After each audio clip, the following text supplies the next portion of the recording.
Hello, everyone. It's Marc Sabatella from the Mastering MuseScore School here.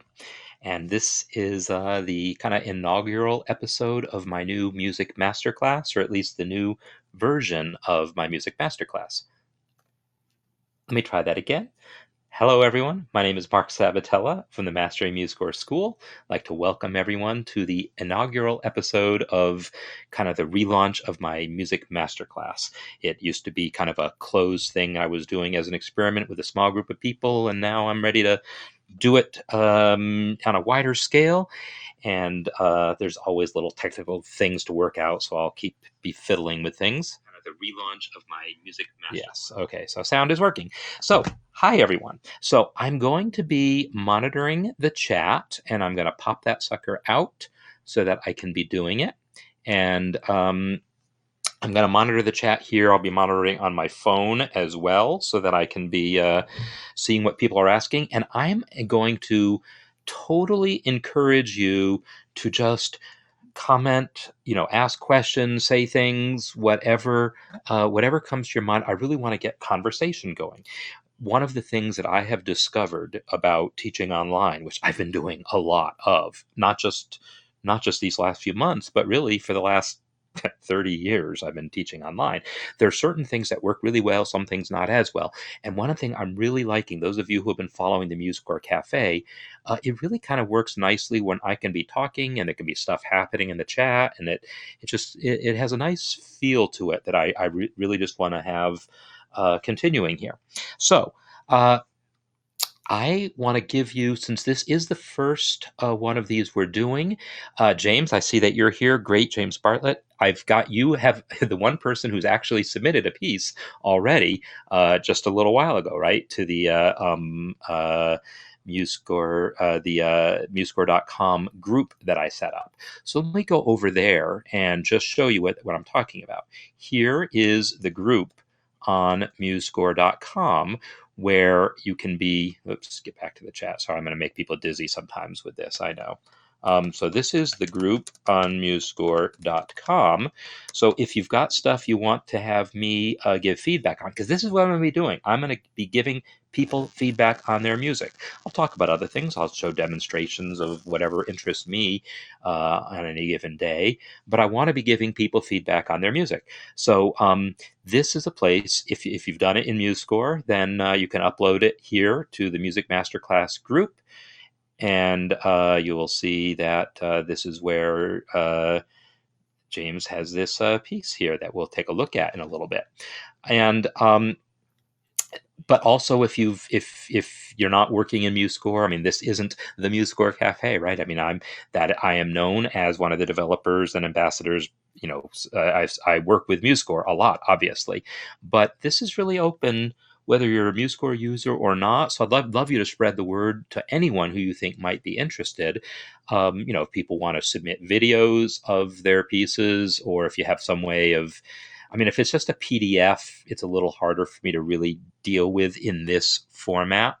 More likely I would deal with recordings of music. Even better, though, if I can see the notation for it, if it's a composition. Many of you may know me as a jazz musician, and often we're dealing with improvisation. So recordings of improvisations, I would also, are fair game. I want to make this as useful to you as I can. So one of the things that I want you to do is, if you're here in the chat, and I see quite a few of you are, just put in a little comment, just saying, what your own interests are. If you're, interested in classical composition, jazz improvisation, pop songwriting, whatever it is, whatever your main interests are, what genre, what medium you're working in, let me know that so I can be kind of collecting information on what's useful for people. Meanwhile, but don't you get to see? Yes, you should get to see me. So, did I lose my? I lost my camera when I. So you really don't see the camera? It says it's enabled, but I don't see. Oh, it's there. I see myself. Maybe it wasn't there before. It's there now. I'm here. I can see myself on my phone, so I'm gonna say it's working. Uh, so let me know if it's not there. But it's just my face. It's every once in a while, hand gesture, whatever. There might be something something necessary. But yeah, lower right hand corner. I try to keep it down there so that most of what I'm going to be doing is showing things on screen. So some of you, well, most of you have some idea of who I am, what I do, but let me give you a little background, just so you get an idea of what kind of the parameters might be, what kinds of things we could be talking about. So I started off with the classical piano lessons like a lot of people have when they're growing up, but I had a couple advantages maybe, in that my first piano teacher, who just happened to be like, she lived two doors down and was the neighborhood piano teacher. She was also a composition professor at the Hart School of Music in Connecticut, and so she taught us theory as well as teaching us just your piano lessons. So I got like a separate, like we had two lessons a week, like a theory lesson and a piano lesson. And the theory lesson was like a group with her other students. So I got to learn a lot of theory from a very young age and a lot of composition. And so I was composing with really good guidance from Elizabeth Scheidel was her name at the time, Liz Austin now. And then eventually I discovered jazz and really was into that and am into that because I can be basically composing all the time. Love that. And then later on, as I was, got my degree in composition, was teaching at a university, I started getting involved in MuseScore because I also had a degree in computer science. And got involved in programming of MuseScore. And so I became one of the developers for it and then started doing things like the MuseScore Cafe to kind of promote it and teach people about MuseScore. So that's kind of what my background is in. And I want to just play you while I see some comments coming in about what people are interested in. This is great. So more comments, please. People just, feel free to just pop in and let me know what kind of music you're into, what as far as your own music creation. But I'm going to play you just little snippets of some things of mine to sort of show you where some of my head is at, where some of my maybe expertise is. So this piece here, Reunion, people have been following the cafe or following me at all have probably seen and heard this 1,000 times, but it's a piece that I wrote specifically to be the demo score for MuseScore. And somewhere or other, I've created a tutorial where I kind of talk through all the harmonic and other choices that I made in it. I'll probably do another one of those at some point because I don't know. Yeah, I'll just play a little of the piece here.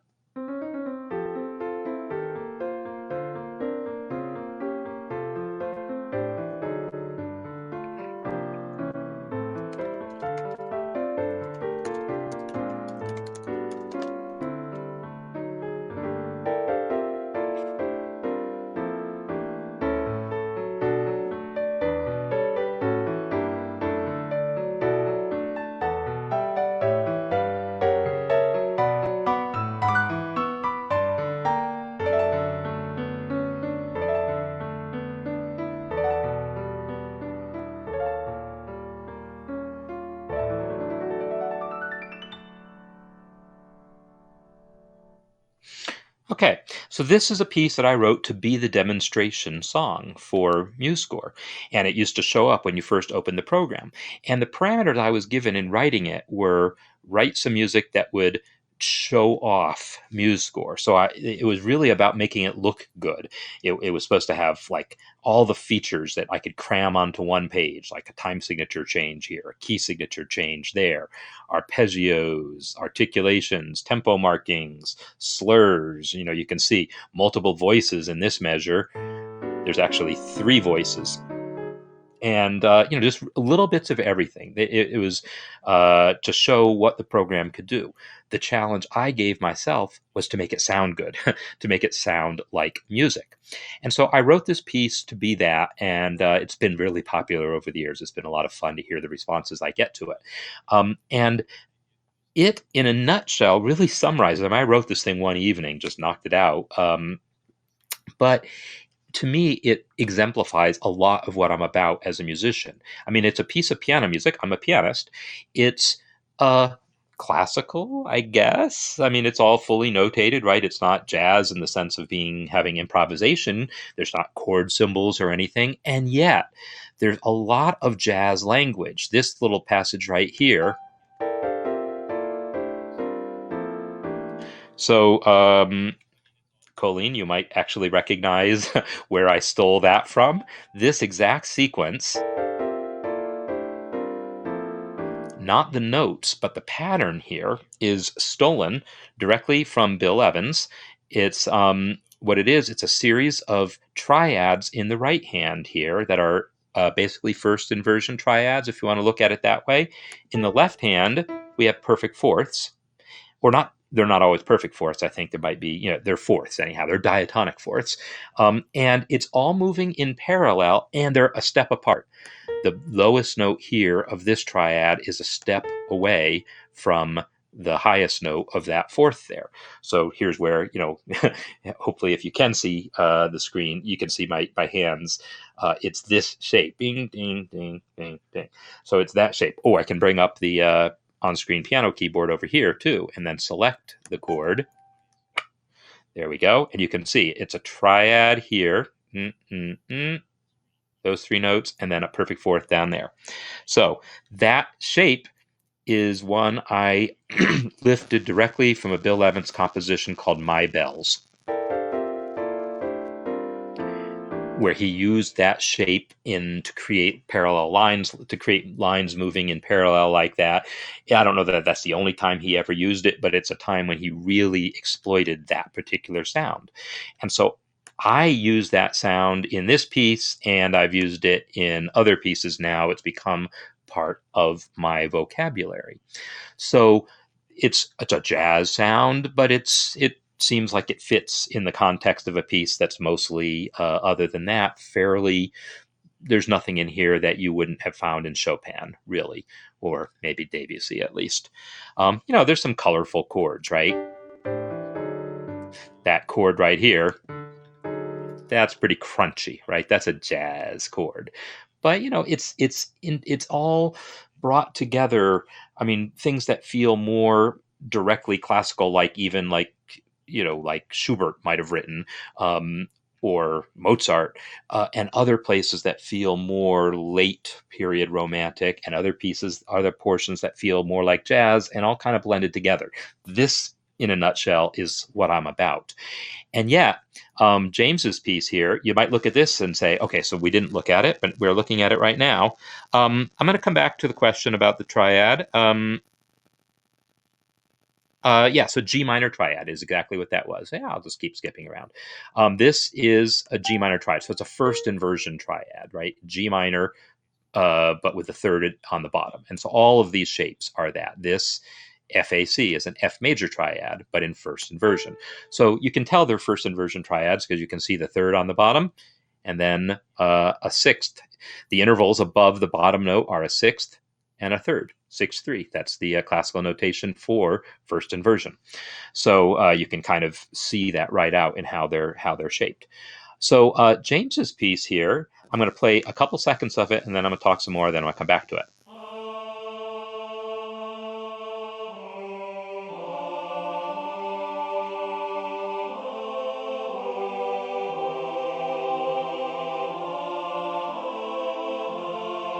So I'm going to stop there.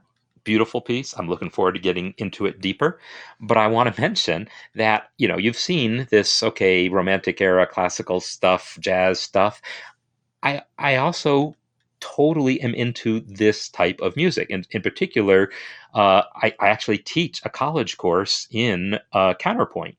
And we do about half the semester on Renaissance music and dealing with exactly this type of piece. And then the second half of the semester basically is talking about writing fugues in like the style of Bach or whatever. So as an example of a piece that, here's a fugue of mine that I could play you a few measures of, just to point out that, I'm not just that jazz guy, right?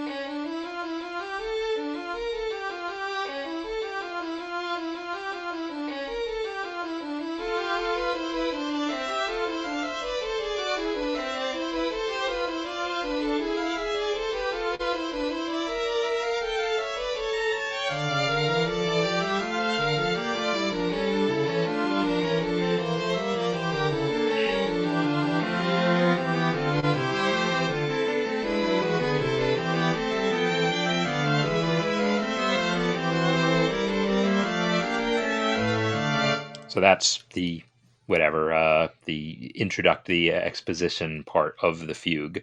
Um, so anyhow, yeah, I there's a lot of different kinds of music, and I grew up, as some of you may know, listening to Barry Manilow. That was my guy. So pop music and Billy Joel, the Beatles. Eventually, I'm all about that as well. Um, Here's a jazz piece of mine. I just want to give you a sense of where I'm coming from, so you know what kind of music you might be wanting to submit that might be somewhere that I could say something about. Whoops. Whoa, that's loud, right? Let's actually turn down MuseScore, shall we? Turn down the speaker a little bit.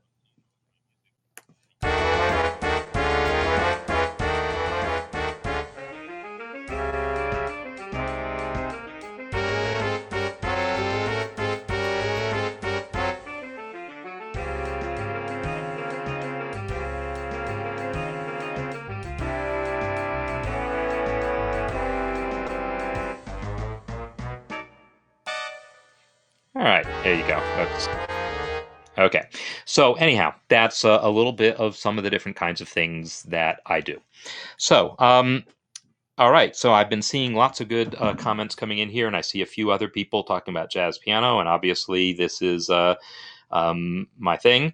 And I'm seeing people talking about string quartets, and that's great. That's another thing that I could show you. I'm not going to just like make this all about me, but when I was performing a lot, one of my favorite groups to perform with was a string quartet. It was me on piano and string quartet, and I just arranged all sorts of music, from my own originals to I took Debussy's Clair de Lune. I arranged Rhapsody in Blue for string quartet. I took the entire orchestra part, reduced it to string quartet, and played the piano part with it. Except I did a version. Yeah, I don't even want to call it a jazz version. I think it was more like what Gershwin originally did, which was partially play his own notated music and partially just improvise, because that is supposedly what Gershwin actually did, was improvised a lot of the cadences and solo sections within that piece, and that's basically what I did. So I played literally what Gershwin wrote in the places where he wrote it, and I improvised in the places where I think Gershwin probably improvised also. So anyhow, string quartet, absolutely all about that too. And choral, and yes, Kirk, we've been obviously talking about choral music a lot in the MuseScore Cafe recently, and that's part of where I'm coming from in wanting to launch this masterclass series. Is just we had so much fun. I had so much fun talking about music and arranging it and different techniques, and I could tell other people were really enjoying it too. And I'm like, well, let's just keep doing this. So choral music is what we did. I don't do a ton of it, but I enjoy it a lot, and definitely has some things to say about it. And I'm also a clarinet player. I mean, that was my instrument to play in band in high school. So, so there we go. Can you enroll without being a pianist? Absolutely, you can enroll in. So enroll. So okay, one last bit before I jump back into James's piece and start really talking about music. I do have to be. I do have to give the commercials, right? Except I have to find the dang things. So the Music Master. So if you go to MuseScore, my site is school.masteringmusescore.com, and most of you have enrolled. Well, I don't know if you have or not, but there's a place where you can enroll. And the main point of this is just to have a place where you can post links, you can post comments that aren't attached to any particular video. Right? This is a free online course, just a place to post links to where your music is and have conversations. And so forth. So that's totally free. But I do have 2 courses, also online courses that you can buy. And so I definitely want to just make sure that you're aware that a basic music theory course that covers really the basics, like of reading music, of like this, what a treble clef is, bass clef, the C clefs, and making sure you're understanding how these work, you understand the rules for writing rhythms, but then going on and talking about the circle of fifths and key signatures and intervals and minor keys and chord symbols and Roman numeral analysis. That's about it where it stops. Just talking about chords is the end of it. Then there's my harmony course. The harmony course starts off assuming you know what chords are, you know how to put Roman numerals on them maybe. But now what are you going to do with that information? How are you going to actually build chord progressions? How are you going to create music? And so this is all about things like I talk about voice leading, I talk about chromaticism, jazz chord voicing in there. I talk about, again, the circle of fifths, but not just as it relates to key signatures, but as it relates to how chords fit together, how inversions actually get used, how seventh chords get used as secondary dominants, and that these are notes, these are chords not in the key. All the other kinds of chords that aren't in the key, like borrowed chords and diminished approach chords, augmented sixth chords, tritone substitutions, and modulation. So anyhow, this is all the stuff that the harmony course is about. And yeah, none of it requires that you be a pianist. A lot of my examples are on the piano because it's easy to show things that way, but most of it is actually involving 4-part choral, like SATB style writing, because that's also like an important part of this language. So anyhow, that's all stuff that you might want to check out. So I'll just put the link to the actual site, Mastering MuseScore School, and that's where you can check out everything else. Okay. So, yeah, and talking about fugue, if anyone posts a fugue in here, I'm going to be happy to talk more about writing fugues. If no one posts a fugue, I'll probably talk about writing fugues anyhow because it's so darn fun. It really is. All right, so let's get over to James's piece now. So, James, feel free to be talking about what you had in mind when you were writing it. Agnus Dei. I mean, it's obviously, coming from this tradition of sacred music, Renaissance era type of things, and everything about how it's put together from the time signature of 4/2 is sort of a classic Renaissance thing of using that type of meter of what's even the word for it when something over 2 instead of something over 4, right? Half note as our main beat. And a lot of the music actually would have been written without a time signature at all, and just it would have been written without a time signature very much in through, I don't know when time signatures really became a thing, maybe 1500s or so, but it's certainly a lot easier for modern eyes to handle if we can organize things in terms of measures, even though probably most of the phrases are going to cross bar lines. So I'm going to play through the piece a bit more, and definitely, James, I would love it if you want to put forth some description. Just want to see how long we were talking about here. So here we go. Here is Agnus Dei.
Yeah, That is gorgeous.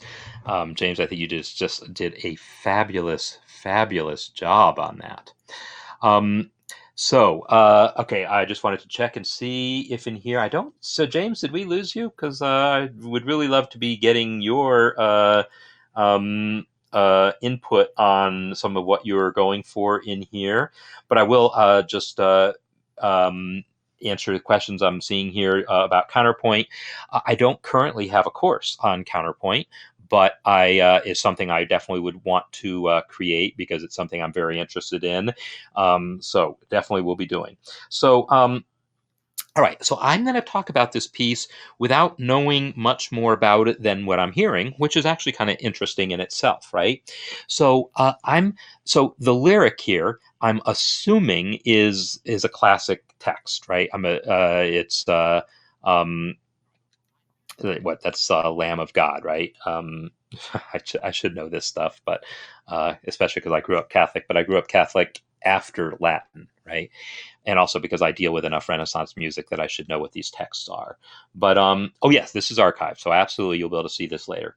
Um, all of these will be all of these are archived, and you will be able to get to them either just from my YouTube channel. You'll see the playlist, the Music Masterclass playlist, but also you'll be able to get at it through the course on my site that you can enroll in.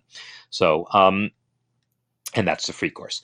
So let me talk really in broad terms about the structure of this kind of music and show how it exemplifies it.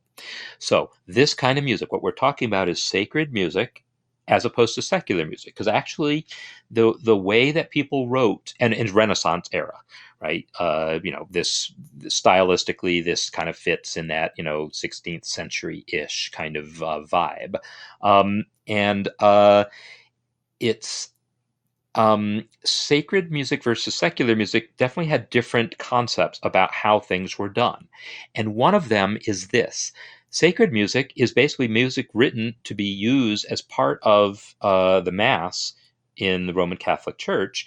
And there were a certain number of texts that, are used over and over again. If you've ever been to a Catholic church, you know what they are. There's like, Lord have mercy, Lord have mercy, Christ have mercy, Christ have mercy, Lord have mercy, Lord have mercy. So there's certain there's certain little prayers that are used and it's like this whole thing with the congregation, and people will set those to music. And the words are so well known that you can get away with certain things that you wouldn't otherwise do, such as the uh, extreme use of counterpoint and melisma. So this actually doesn't have as much melisma as some, but there is a bit here. This syllable here, re,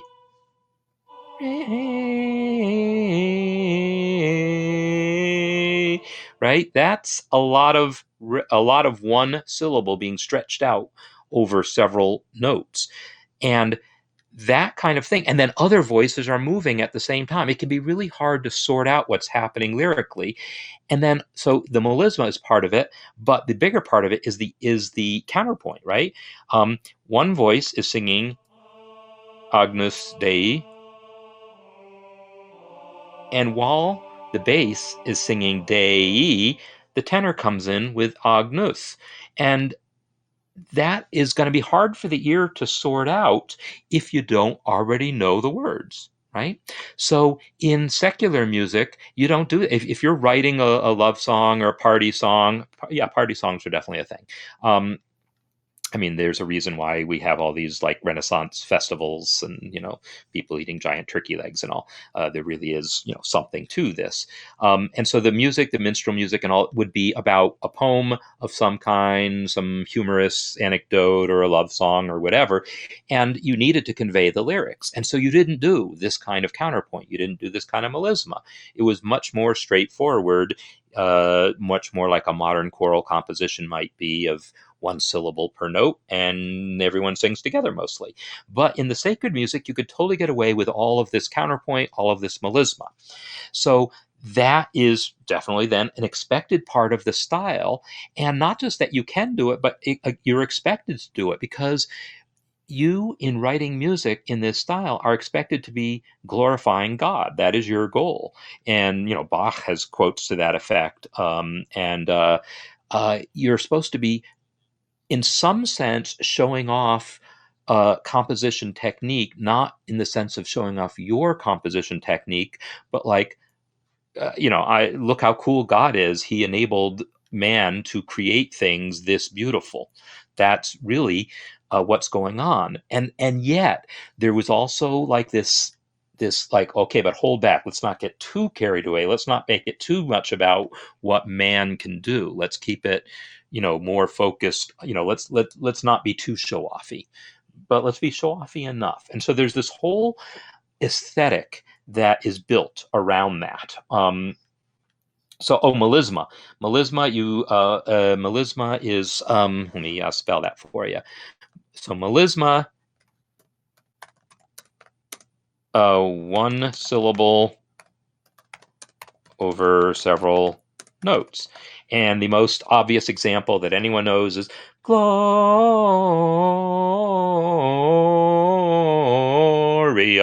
right? That's a whole lot of glow. So there you go. So that's what melisma is. And so the archive question, I believe I answered it. I don't know if that's a new one that came in, but yes, definitely archived. You can get it off the playlist. So that, I wanted to say all that to kind of set the stage for why there are very specific rules. And, in any genre of music, we talk about rules, but usually the rules are really just stylistic conventions. It's not like there's a rule that you have to do this to play jazz, or you have to do this to play classical music, or you have to do this to play rock. It's more like, well, how would we know it was jazz if it didn't have, the way we know jazz is it does certain things that other styles don't do, or doesn't do certain things maybe that other styles do and we don't do in jazz. Whatever. Jazz is defined by a set of conventions that say, well, if you do these things and don't do these other things, it's going to sound like jazz. Rock is defined by these conventions, and they're all sort of ones that grow up organically. But when writing sacred music in this particular style, it went beyond that, because now you're also really trying to have this music performed in the context of a church, which has really a lot of specifics, like things like what the text can be. It's not going to be some random text. It's going to be one of these classic texts. I mean, there are psalms that would be set to music also and used in worship, but anyhow, I digress a little. No, it's not digressing. It's important to understand what rules mean in music. One of my favorite things to talk about, and since we're here, I'm going to do it. Need to set up a little bit. Rules in music don't tell you what you can and can't do. They tell you what will happen if you do something. So in that sense, it's like the law of gravity. Some of you have seen my speech about that or heard me talk about it, but that's the short version of it. Law of gravity says, if I drop this phone, it falls. Right? But law of gravity doesn't care if I drop that phone or not. Law of gravity just doesn't care. It just tells me what will happen if I drop the phone. And it doesn't care if I let it drop all the way to the ground and crash onto my keyboard, or if I catch it. It also doesn't care if I throw it up first and then catch it. It doesn't care about any of those things. It just tells me what happens if you do this. And it tells me, oh, by the way, if you put a big propeller on this thing, maybe you can get it to hover in midair, because now you're creating, lift, and gravity is now working against that lift, blah, blah, blah. So rules in music are like that. But the rules of writing this music are a bit more strict, because now you're not just trying to sound kind of something like this genre, but you're really trying to serve a very particular function within a church service. So the rules do get a bit more tight in talking about this music. So this is saying, and I'm really, I guess that, James, you're here. Yay. Yes. Okay. To me, this piece is really masterful. I think you've done a fantastic job. And so I'm actually going to operate on the assumption that you know at least as much about this stuff as I do. However, I'm going to give my comments based not on saying things like, oh, well, I wouldn't have done this, you should have done this instead because you're not following the rules, right? No, there is lots of room for individual variation. So I'm going to talk about some of the choices you made and why I think they're interesting choices. And because everyone does things different, and the rules aren't still like this really set in stone set of rules. There's certain things that happen that you get to make a conscious choice about, and then you might raise some eyebrows with it, and within a certain set of boundaries, those are okay. So I might point out some of the potentially eyebrow raising moments, and I'll give you a thumbs up, yeah, right on, but point out that, yeah, someone else might look at it and go, I'm not so sure about that, right? So it's all subjective. So the most important thing to know about this is, I mentioned counterpoint. Well, it's more than just counterpoint. It's imitative counterpoint, right? It's this melody, Agnus Dei, is the same melody the tenor enters with. Agnus Dei. I'm not singing it in rhythm. And then it's the same rhythm the alto comes in with. Agnus Dei. I probably won't try to sing it in that octave although I probably could. No, I'm never going to hit that D, right? So I'm not a good singer. Oh, and that's another little lesson. I'm not a singer, right? I'm a pianist, but I love to sing. It's fun, and to me, very instructive because it's teaching my ear something about what's happening. So I love singing through examples as a way of understanding the voice leading what's happening, understanding the harmonic implications of certain notes. Love talking about that kind of stuff by singing it. Um, so this idea that each entrance is a literal uh, transposition of what we started with is really important in this music. That's the way it's done. That is how this music is created, and it's generally done in such a way that there's individual lines of the prayer that sort of get stretched out, like this Agnus Dei.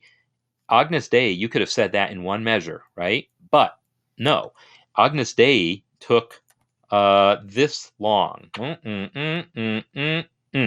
It took 6 measures just to say Agnus Dei by the time we finished all this melisma. And it wasn't just one statement, right? It got restated. Agnus Dei, Agnus Dei. I'm totally off the pitch now, but I don't care. So it's you say the Agnus Dei, but then you say it again, and meanwhile the other voices are overlapping each other, and so you have all these overlapping Agnus Deis that again, if you didn't already know the words, you probably wouldn't be able to sort it out. But anyone who's listening to this music knows exactly what is being sung. So it's not just saying Agnus Dei, but it's expanding on that for 6 measures worth. That's absolutely in the style. And then it's expected that there would be a cadence at the end of that, and that's what we're getting here. So when we come to the end of that phrase,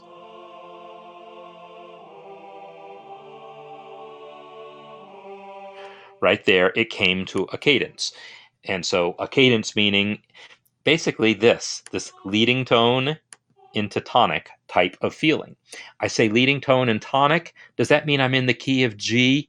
No. That is, this idea of keys is not where the thinking is. Even modern ways that we think about modes, especially if you're a jazz person, if you learn Dorian mode and Mixolydian mode and so forth as scales for improvising with, that's not what the modes were about here.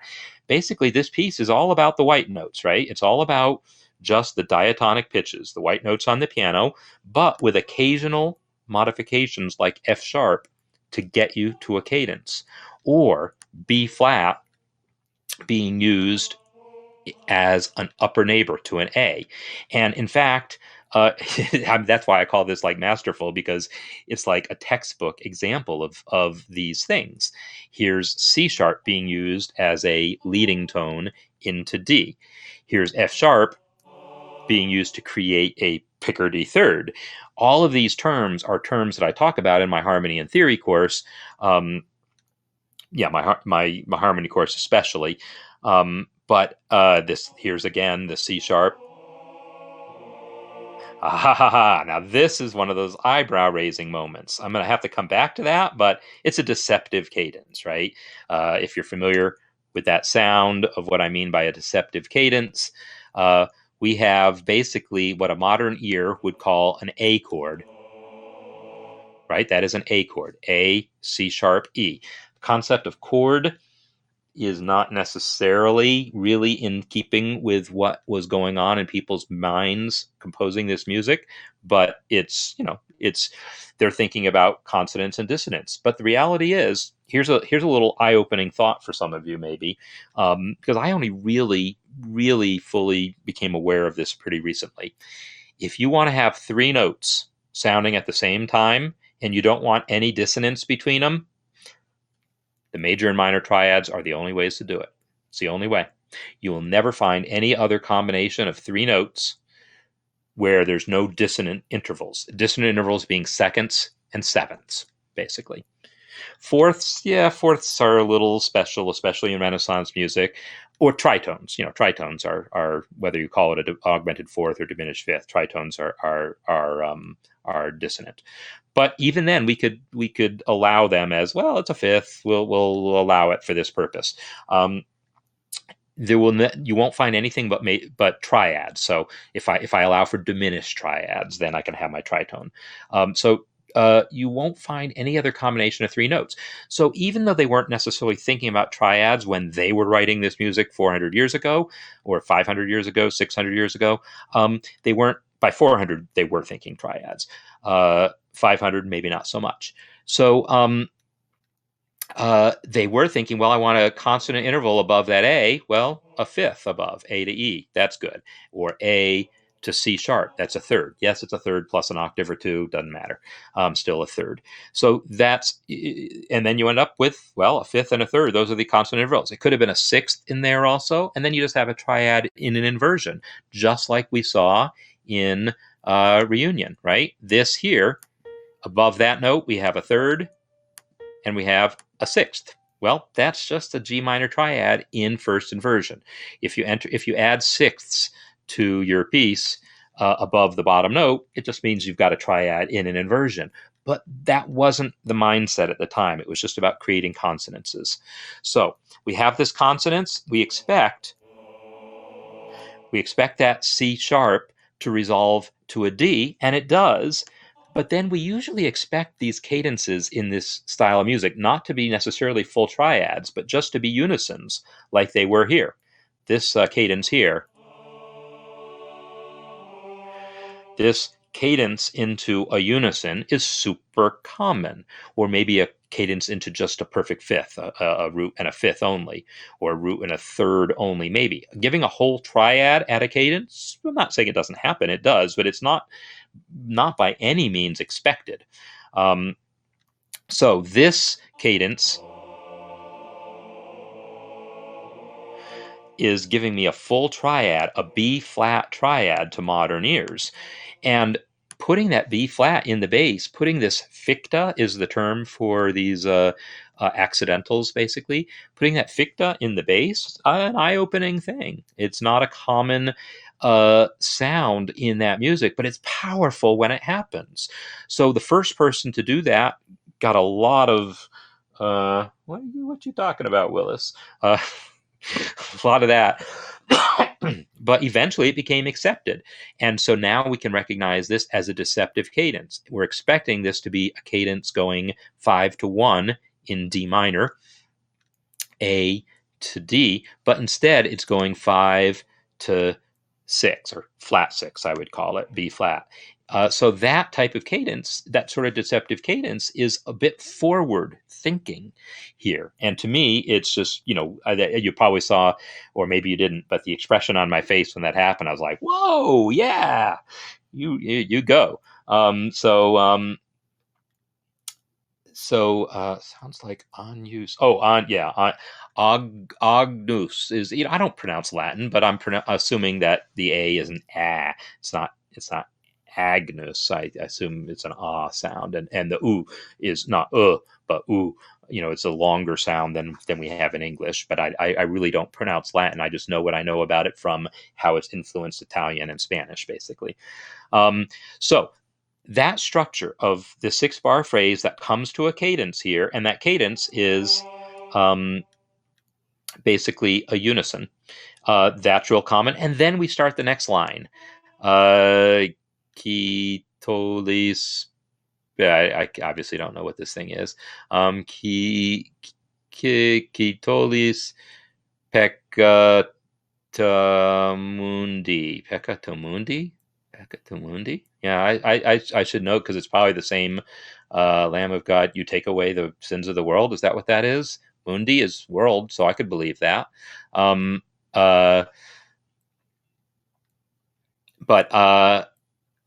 I'm just going by my knowledge of the English version of that prayer, assuming I even have the right one in my head. So the next phrase starts, and again, it's going to start with a line here.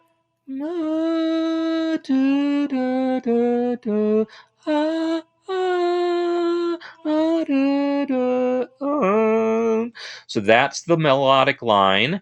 And again, I think we're going to find that the next voice that enters, I'm actually going to skip. Oh, because this one entered first. This one entered actually first. Bum, boo, doo, doo, doo,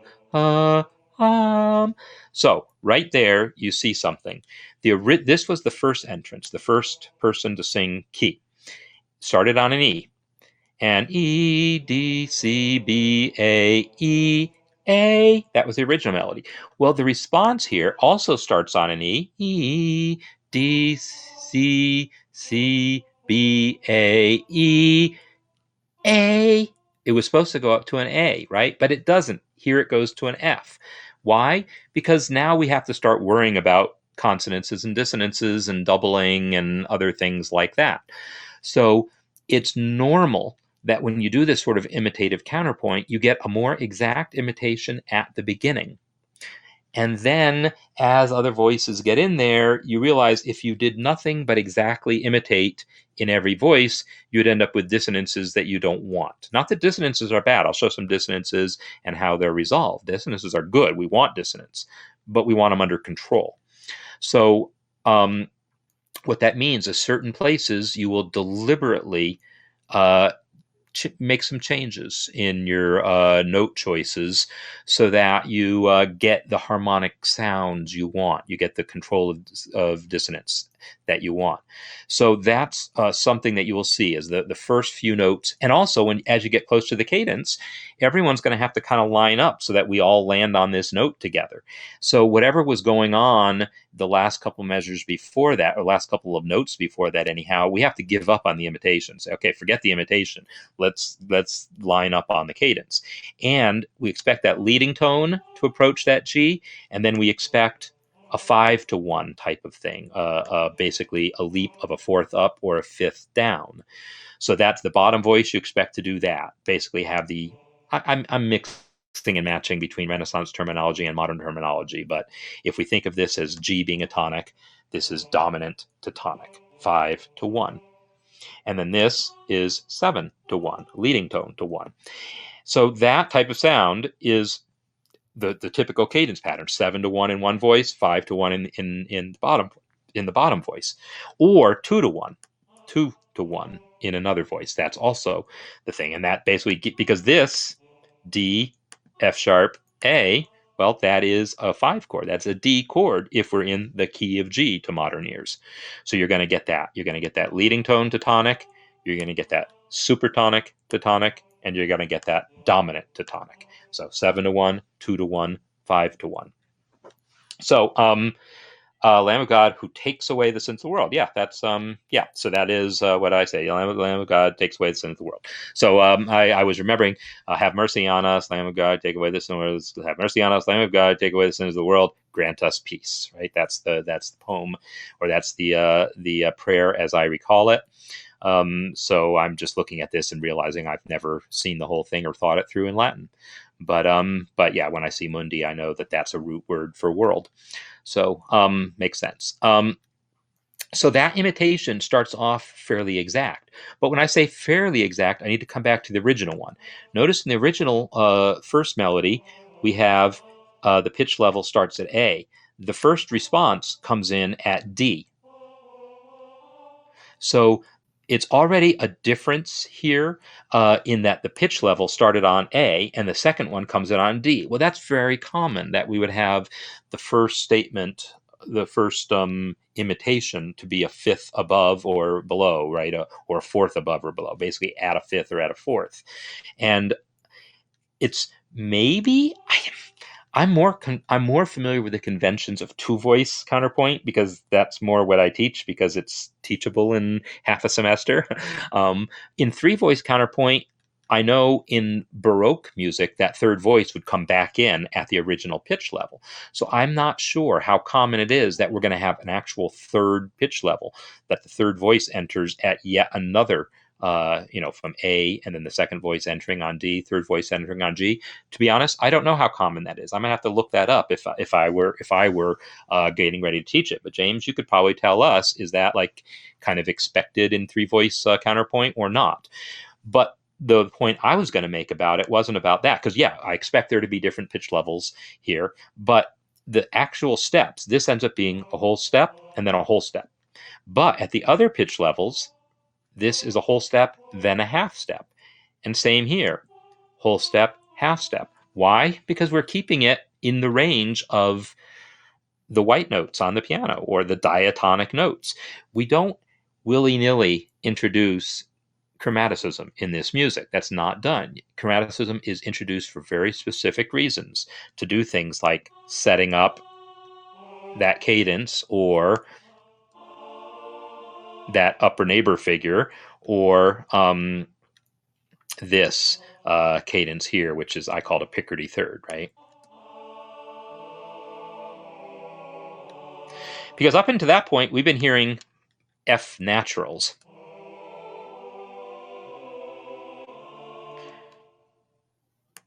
D, F, A. It's a D minor chord. Still a D minor sound. And then we land on that major sound. So that idea that at the cadence, we introduce this accidental. And ficta is, again, the Latin term that was used in the Renaissance for this fictitious music. It's like, oh, that's not really, we know there's only 7 notes, but yeah, if we sing that one note a little sharp, it's going to sound cool. They didn't have the word major necessarily, but they just knew they liked that sound. And so back then, it wouldn't have been written with an accidental here. It just would have been a little scribble above the F that eventually turned into our modern sharp sign.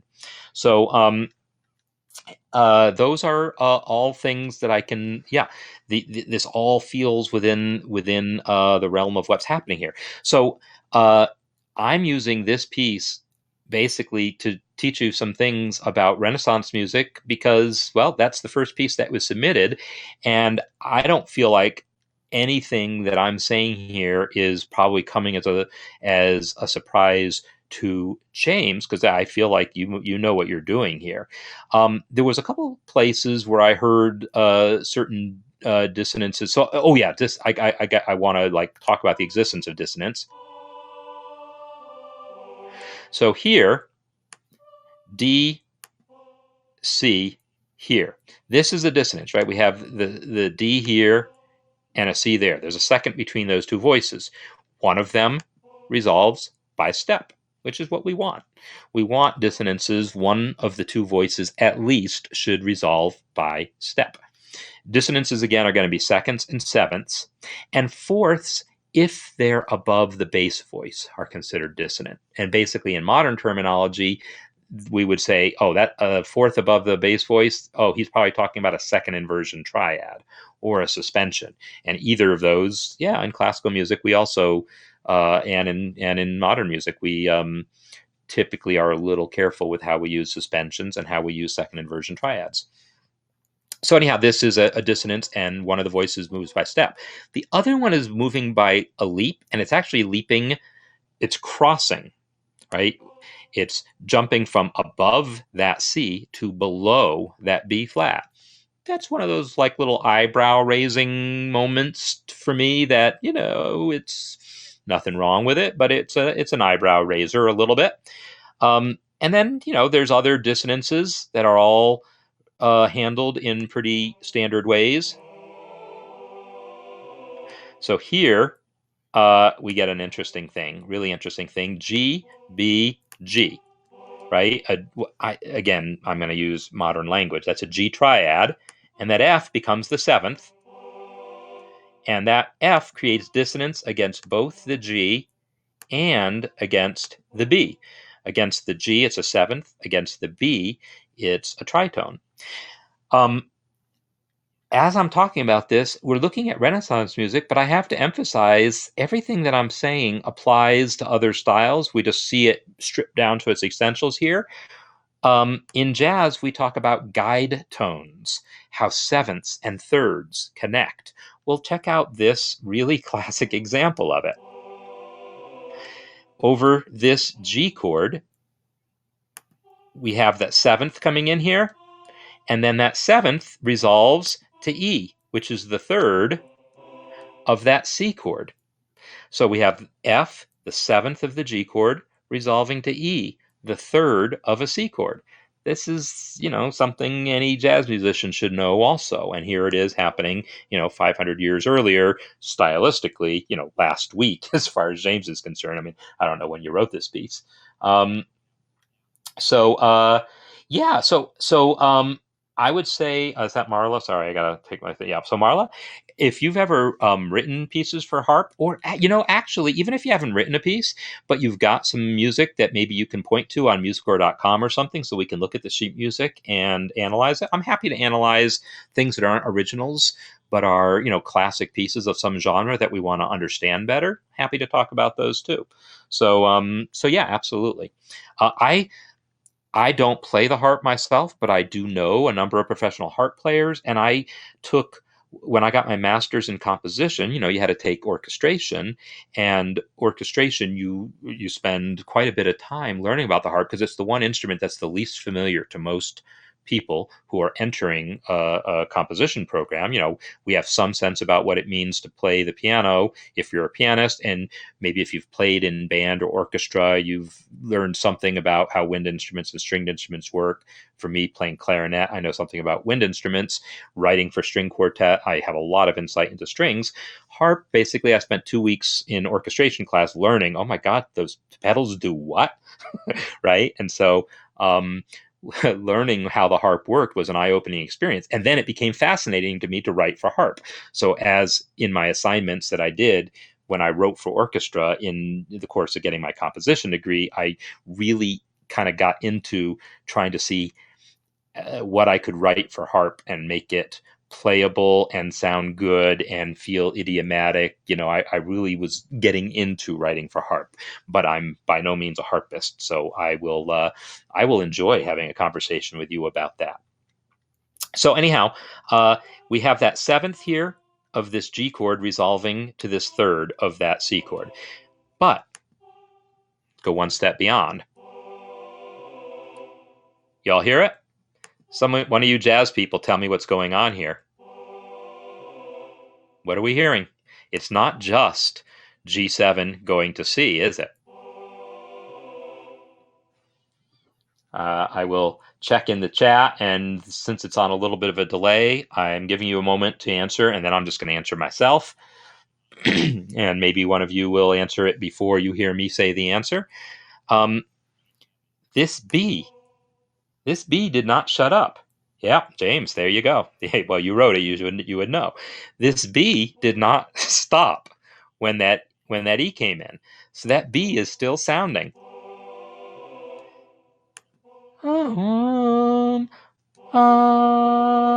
That's the major 7. C, B. The major 7th is sounding there. That's a jazzism if there ever was one. Another, I don't know, slightly eyebrow raising thing for Renaissance music, but not that much. It's just another dissonance, and then it's resolved by step down to this A. So it's all in keeping. that's all just totally in keeping with the kinds of sounds that I expect to have there. So is there a 2? I don't think there's an actual 2 in here unless it's a measure before, but it is a 5-1.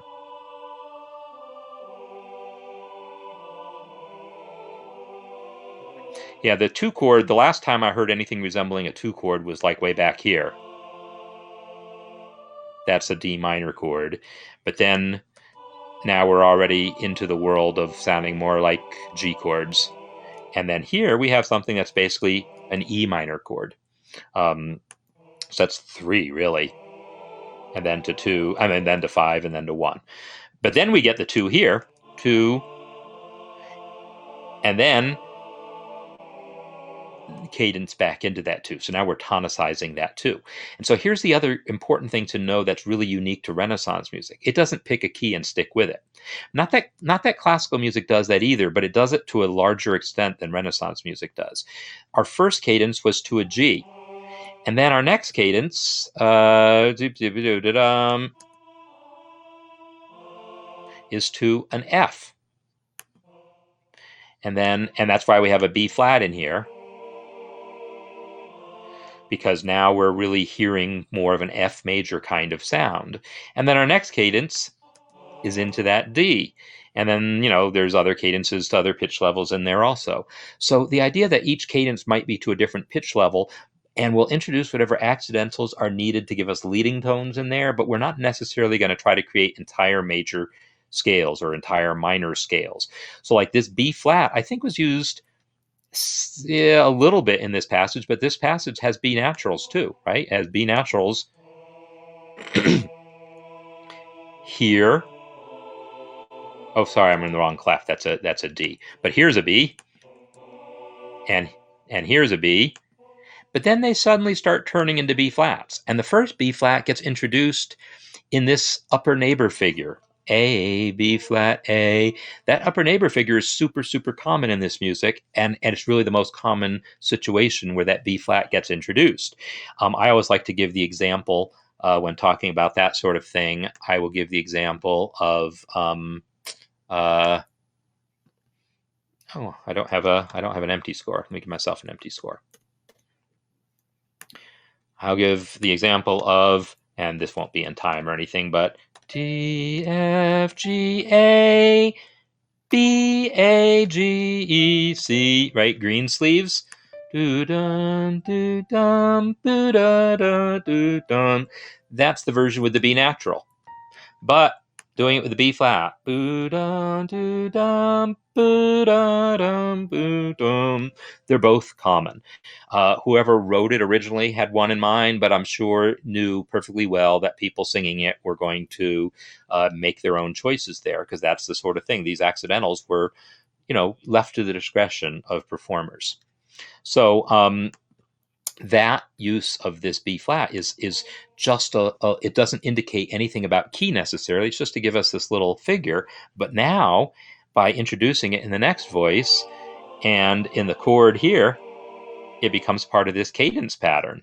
And the cadence pattern, again, is going to have 7 to 1 if we think of F as our 1, and then 2 to 1 in the bottom voice.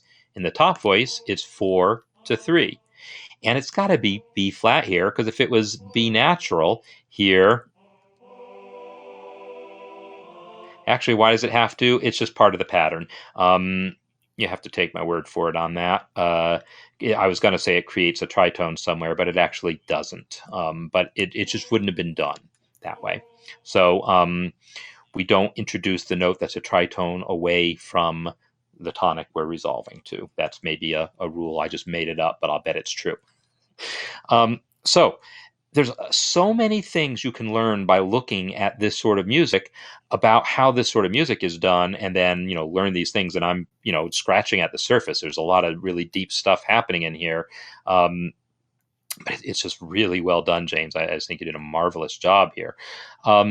And so I'm using this more as an opportunity to show other people what you've done that you have done so well, and to show them conventions of this genre that they might not have been aware of.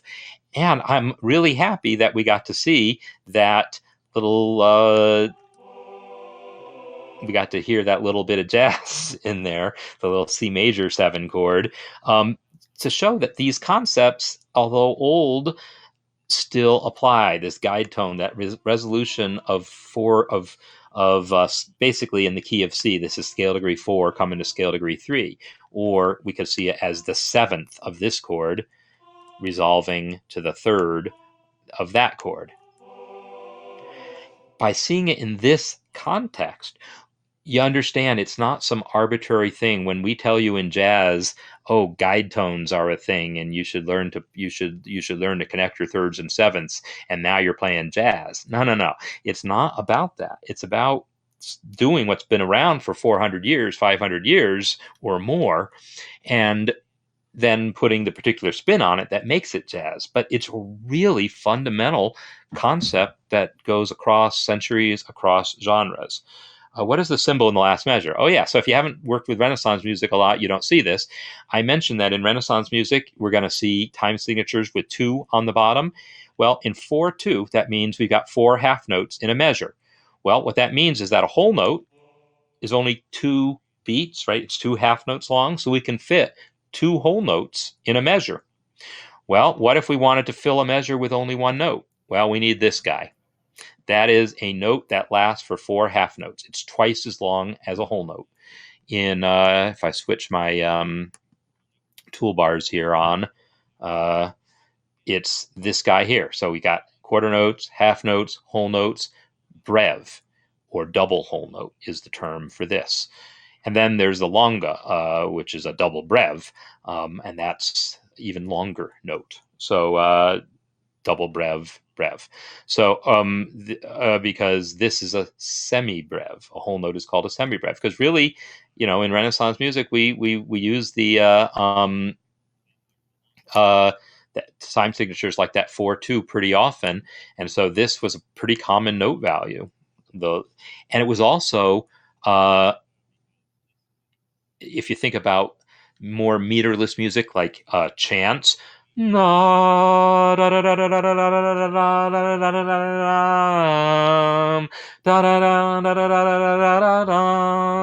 lot of long notes. You'd write that as a breve, and then a bunch of quarter notes, and then a breve. And so it's not meant to be a specific rhythm exactly in that form, but in this form, it's exactly as long as 2 whole notes.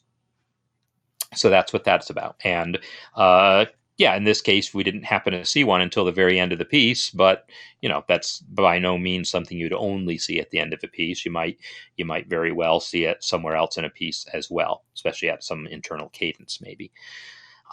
So, all right, I've been talking for like an hour. I feel like I could keep going on this, but I feel like it's better to just say, we've talked about a lot of stuff on this piece.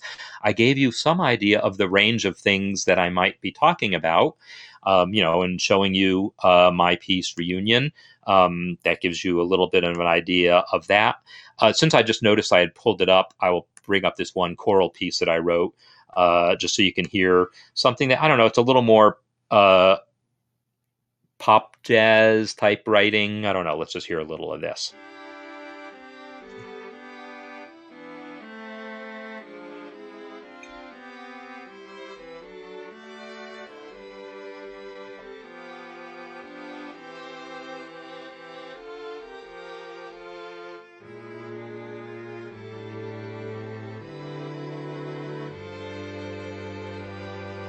So I have that with string sounds in there. Anyhow, I just wanted to give you an idea. If this goes as expected, this masterclass, we're going to be all over the place. We'll be talking about Renaissance music one day. We'll be talking about jazz the next. We'll be talking about pop music the next. We'll be talking about, classical music, like early periods. We will talk about, Haydn one day and Debussy the next. And when I say one day, we're not going to necessarily spend entire days on one piece. We did here because it was the first piece submitted, and I spent a lot of time just setting things up. But we might, if we have weeks where there's 20 pieces submitted, I might pick 3 of them and say, all right, we're gonna spend 15 minutes on each of these 3 pieces. It's going to be totally free form, going with what you guys need, what you guys are submitting, where you guys are interested in. So I'm trying to set some expectations. It's sort of just random chance that it happened to be a Renaissance type of piece. That was the first piece we looked at. But we really have a lot of range of where we can go with this. So I hope you're enjoying all this. And so I think I'm going to sign off here. If there's any last questions about anything relevant to what we were just talking about or what you need to do, feel free to ask them in the chat, and I'll hang around for a bit for that. But go ahead, if you haven't already, I pinned to the top of the chat, I enroll where you can enroll in the class. I mean, some of you have done that already. Some of you might just be watching on YouTube, which is fine. But by enrolling, then it means that you have a place where you can upload your scores to, and I give you the instructions on that. And it's a way that then if I want to like send out a message to everyone, I have a place to send out a message to everyone, right?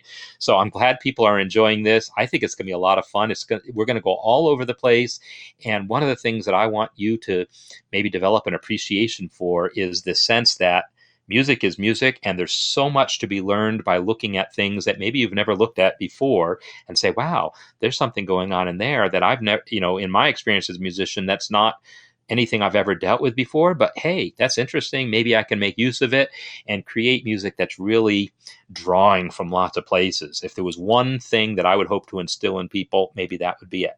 So I'm glad people are enjoying this, and I'm really looking forward to this and looking forward to next week. Meanwhile, upload some music, post links, enroll in the class, enroll in the course there, post links there, or if you just add them to the Music Masterclass group on MuseScore.com, you can have them there. So again, thanks so much everyone for being a part of this first session here. I'm having a blast, and I'm just really looking forward to doing this every week. So see y'all next